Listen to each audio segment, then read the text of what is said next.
Bem, eu queria primeiro cumprimentar os homens e as mulheres de Niterói,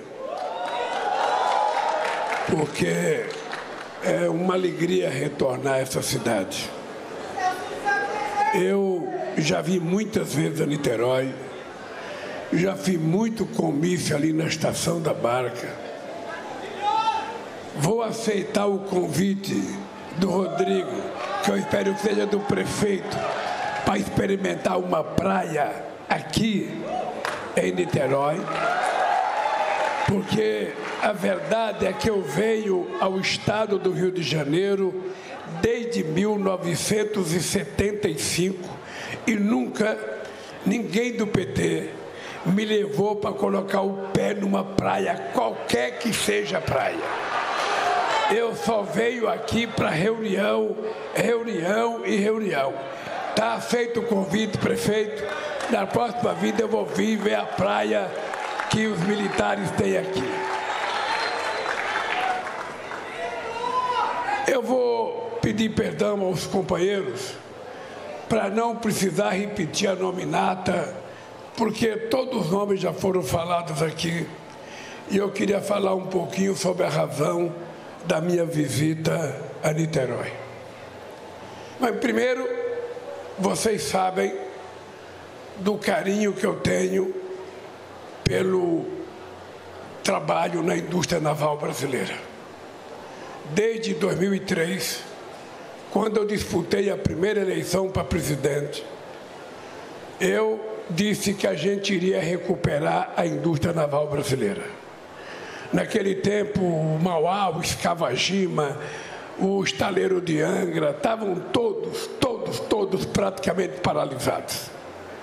Naquela época, o presidente da Petrobras dizia que era uma ilusão minha dizer que ia recuperar a indústria naval brasileira, porque a gente não estava preparado para recuperar a indústria naval.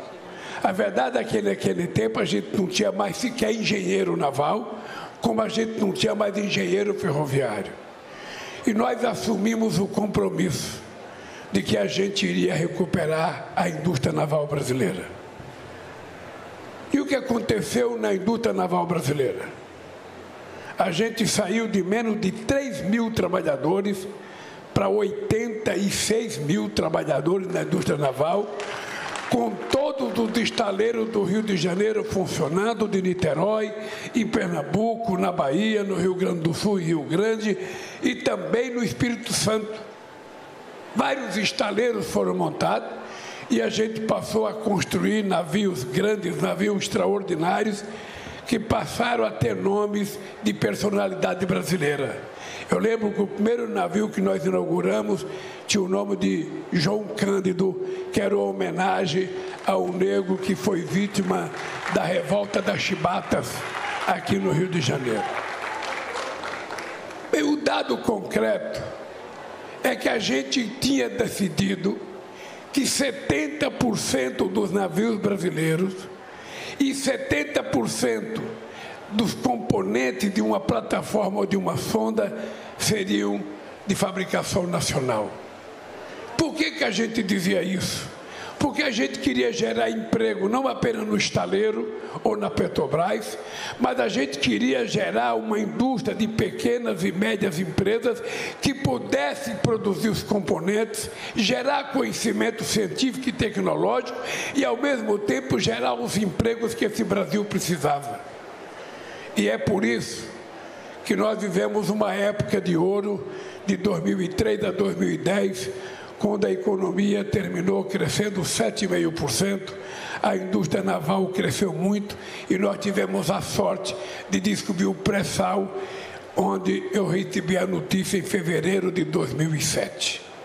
Pois bem, a partir do pré-sal, a gente começou a perceber que a gente poderia fazer da Petrobras a indústria do futuro desse país. Vocês estão lembrados que a gente criou o nome que a Petrobras e o pré-sal seria o passaporte do futuro da nossa juventude. E nós criamos, inclusive, a lei da partilha, e dentro da lei da partilha a gente criou um fundo social, porque a gente queria que uma parte do dinheiro do petróleo fosse utilizado para a gente pagar a dívida histórica que a gente tinha com a educação brasileira, com a saúde brasileira e com a tecnologia brasileira. Bem, vocês sabem o que aconteceu depois na Petrobras, vocês acompanharam, e vocês sabem que quando nós descobrimos o pré-sal, os nossos adversários diziam que a gente tinha descoberto o pré-sal, mas que a gente não tinha como explorar o petróleo, porque o petróleo estava muito fundo, a quase 5 mil metros de profundidade, e que a gente não ia conseguir chegar. Hoje, a gente consegue colocar o petróleo de 5 mil metros de profundidade, quase que ao mesmo preço do petróleo da Arábia Saudita, que é quase tirado na flor da terra. Por que isso? Por uma coisa chamada investimento em tecnologia. A Petrobras é a empresa mais preparada no planeta Terra para a prospecção de petróleo em águas profundas. E é por isso que nós estamos tentando recuperar a Petrobras, porque eles não tiveram coragem de privatizar a Petrobras, porque tinha que passar pelo Congresso Nacional.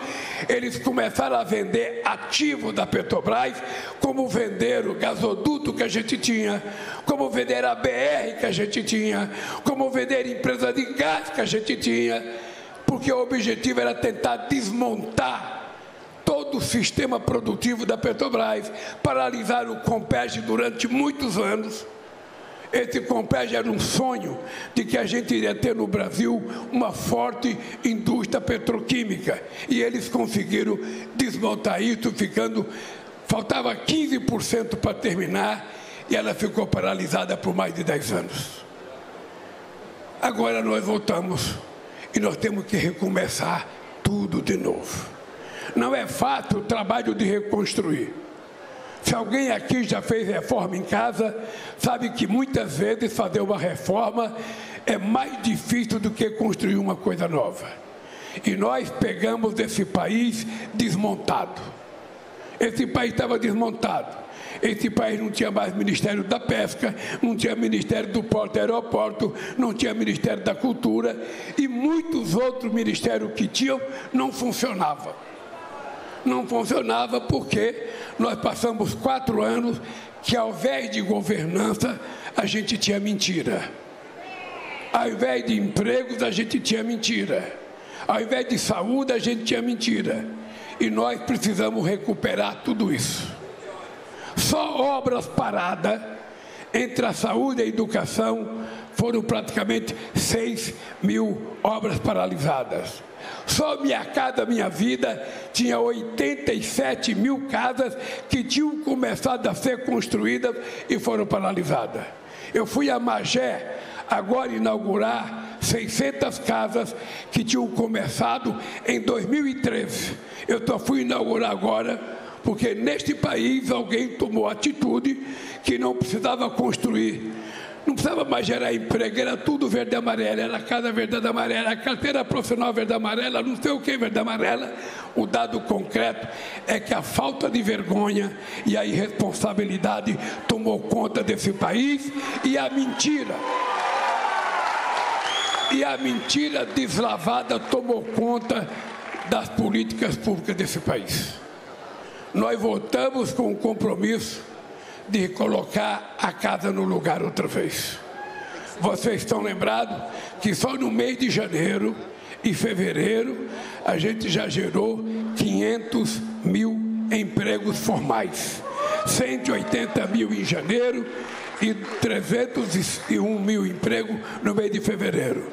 E eu posso dizer para vocês, prefeito, pode ter a certeza que vai vir mais coisa para Niterói. A escola de pesca é uma coisa importante, eu só quero que você me dê por escrito, porque esse negócio de me falar, eu posso esquecer quando eu descer daqui.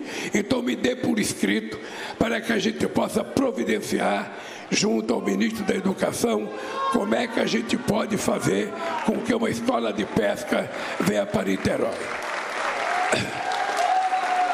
A segunda coisa que eu quero que vocês tenham certeza é que a gente vai recuperar a indústria naval brasileira.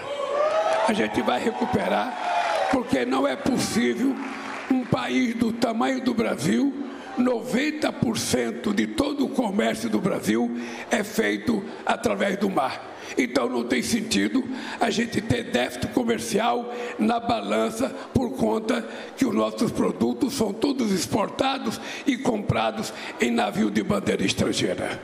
É verdade que pode ser mais barato alguns centavos. É verdade que pode ser mais barato alguns dólares. Mas o fato da gente alugar um navio lá fora, a gente não vai gerar emprego aqui. A gente não vai criar pequenas e médias indústrias aqui. A gente não vai ter componente nacional. Significa que a gente vai trazer um produto mais barato, mas o povo aqui está desempregado e não vai poder comprar um produto que vai vir para cá. Por isso, é necessário gerar emprego nesse país, porque o emprego gera renda, a renda gera consumo e o consumo gera desenvolvimento. Portanto, quando a gente vem aqui participar de um evento em que a grande obra é fazer a dragagem de um canal de 7 para 11 metros, parece pouca coisa. Mas é importante lembrar que essa região também aqui é uma região pesqueira. E foi dentro de um barco aqui, na campanha de 2002, que eu assumi o compromisso de criar o Ministério da Pesca. E por que Ministério da Pesca? Porque antes não tinha Ministério da Pesca, era uma Secretaria de Pesca ligada ao Ministério da Agricultura. Como o peixe não dá em terra, peixe dá na água, e a gente tem 8.000 quilômetros de costa marítima e tem quase 13% da água doce do mundo, por que não ter o Ministério da Pesca? Por que não ter? Pois bem, nós criamos, e o Ministério da Pesca vai voltar a funcionar, porque também não é explicável que um país que tem a costa marítima do Brasil tenha menos peixe do que o Peru, tenha menos peixe que o Chile. Significa que o que nós precisamos é ter política de incentivo, e essa política de incentivo tem que partir do governo federal. Eu lembro que no meu governo passado a gente financiava rede, eu lembro que a gente financiava barco, e a gente tem que voltar a financiar. Está aqui o Luiz Sérgio, que foi prefeito de Angra, deputado federal, metalúrgico do estaleiro de Angra, presidente do sindicato, que sabe do que eu estou falando. Então, companheiros, eu queria dizer para vocês, não existe possibilidade da gente recuperar esse país se a economia não voltar a crescer. A economia voltando a crescer, ela vai gerar emprego. O emprego gera consumo, o consumo gera mais emprego, e assim a roda gigante da economia vai girando, e a gente vai voltar a crescer. Eu estou saindo, governador, da inauguração de uma faculdade de matemática no Rio de Janeiro. É a primeira faculdade de matemática que a gente inaugurou nesse país, só para que a gente pudesse dar condições aos estudantes de escola pública que ganharam medalha de ouro nas Olimpíadas da Matemática o direito de virarem gênios brasileiros. A gente vai ter 400 alunos, a gente vai ter quarto para eles dormir, e eles vão ficar durante o tempo inteiro da formatura por conta do governo federal e do governo municipal. Esse país que nós começamos a construir ainda não está pronto. Não está pronto. Vocês sabem que nós estamos com 1 ano e 3 meses de governo. 1 ano e 3 meses de governo é muito pouco diante dos compromissos que eu assumi com o povo brasileiro. Vocês podem ter certeza que eu lembro de cada palavra que eu falei durante a campanha. E eu só voltei a ser presidente da República porque eu quero cumprir cada coisa que eu prometi, porque tem uma coisa que eu tenho certeza. Eu quero terminar o meu mandato em 2026, como eu terminei em 2010, andando de cabeça erguida, sabendo que o povo brasileiro está trabalhando, está ganhando mais, está vivendo com decência e dignidade. Por isso, Niterói, pode contar comigo, pode contar com o governo federal, porque nós, eu disse em 2003, nós temos a obrigação de ajudar o Rio de Janeiro. O Rio de Janeiro é um estado muito importante para o Brasil e o Rio de Janeiro não pode aparecer nos jornais apenas nas páginas policiais. É importante que o Rio de Janeiro apareça nas páginas de jornais com a cultura, com o emprego, com a indústria naval, com o petróleo, com a indústria pesqueira e com muita gente vivendo às custas do seu trabalho e que a gente possa diminuir a força do crime organizado nesse estado, das milícias nesse estado, porque o povo do Rio de Janeiro é um povo de bem e é um povo trabalhador. Por isso, prefeito, pode contar com o governo federal que nós estaremos dispostos a fazer o que for necessário. Quando o governo federal não puder fazer, vá a Maricá e peça para o nosso prefeito ajuda, porque eles têm muito dinheiro e eles podem ajudar a cidade de Niterói. Um abraço, gente. Um prazer imenso encontrar com vocês e até outro dia, se Deus quiser. Poder Monitor. Acesse agora e ganhe 30 dias grátis.